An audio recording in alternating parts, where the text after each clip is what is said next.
पाकिस्तान की एक्सपोर्ट्स में किरदार अदा करने वाला सबसे अहम सेक्टर यानी इंफॉर्मेशन एंड टेक्नोलॉजी। इस सेक्टर को आइंदा बजट से क्या तवक्कुआत हैं और क्या इस बजट में इस सेक्टर को मजीद रिलीफ मिलेगा, क्योंकि इस सेक्टर में न सिर्फ सर्विसिंग इंडस्ट्री अपना एक अहम किरदार अदा कर रही है, फ्रीलांसर्स जो कि बहुत बड़ी तादाद में मुल्क की सतह पर इसमें अपना एक अहम पार्ट प्ले कर रहे हैं। क्या उन फ्रीलांसर्स को आइंदा बजट में टैक्स रिलीफ मिलेंगे या फिर मजीद उन पे टैक्स बढ़ाया जाएगा? इस हवाले से हमने कुछ बात की है एक्सपर्ट्स के साथ और उन्हीं की राय जानते हैं। इसमें हमने एक्सेप्शन के लिए रिक्वेस्ट किया है कि विथ होल्डिंग टैक्स जो हमारा कट रहा है उस पर हमें एक्सेप्शन दी जाए। हमारे जो IT एक्सपोर्टर्स हैं खासतौर पर जो रजिस्टर्ड फ्रीलांसर्स हैं with Pakistan software export board, तो उस पर विथ होल्डिंग टैक्स की एक्सेप्शन दी जाए। एक दूसरी चीज़ जो फाइनल टैक्स रिजीम है वो 10 साल के लिए उस पर एक्सेप्शन थी जो कि 2026 पे एक्सपायर हो रही है, तो उसको हमने 10 साल के लिए दोबारा रिक्वेस्ट की है कि उसको कंटिन्यू किया जाए इस बजट पे, उसके ऊपर भी काम किया जाए। तीसरा जो सेल टैक्स की एडजस्टेबिलिटी है, सेल टैक्स पूरे पाकिस्तान में सारे सबके साथ सब एडजस्ट होते हैं।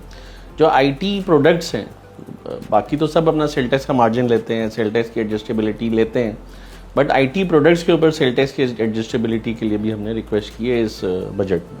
कि जो स्किल बेस्ड यूट्यूबर्स हैं जो स्किल सिखा रहे हैं, हम GFX मेंटोर हैं और बहुत सारे हमारे यूट्यूबर्स हैं जो स्किल सिखाते हैं, IT स्किल सिखा रहे हैं और 3 मिलियन फॉलोअर्स, वो क्या करेंगे? वो पाकिस्तान में अपना सब बंद करके वो दुबई चले आएंगे। आजकल ओमान खुला हुआ है, कतर, उधर जाके शुरू कर देंगे अपना बैंक अकाउंट।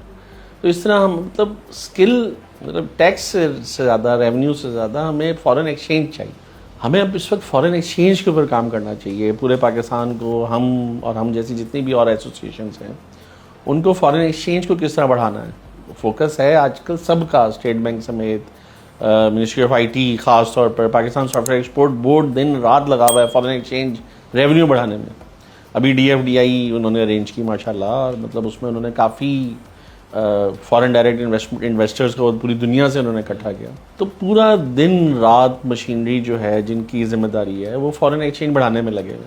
तो उसके ऊपर अगर हमने कोई ज़रूरत से ज़्यादा टैक्स का हमने तो ऐसे लोग जो फॉरेन एक्सचेंज लेके आ रहे हैं उनके ऊपर टैक्स ज़्यादा लगाना शुरू कर दिया तो वो क्या करेंगे? वो सिंपल एक बैंक अकाउंट खोलेंगे, बाहर जाएंगे और फिर हमारा रेवेन्यू हिट क्या होगा? हमारा रेवेन्यू, हमारा फॉरेन एक्सचेंज। तो वो एक बड़ी ज़बरदस्त प्रॉब्लम है। क्या ये वीडियो आपको अच्छी लगी? अभी सब्सक्राइब करें और बेल आइकन पे क्लिक करें। आजकल टैक्स पर शोर मच रहा है, लेकिन हमें ये देखना चाहिए कि इसका क्वांटम क्या है। What is the impact of this increase और existing tax on GDP?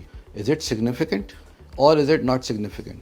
Will change of policy will bring foreign investment और will discourage foreign investment? Will it attract our youth to stay in Pakistan और go abroad?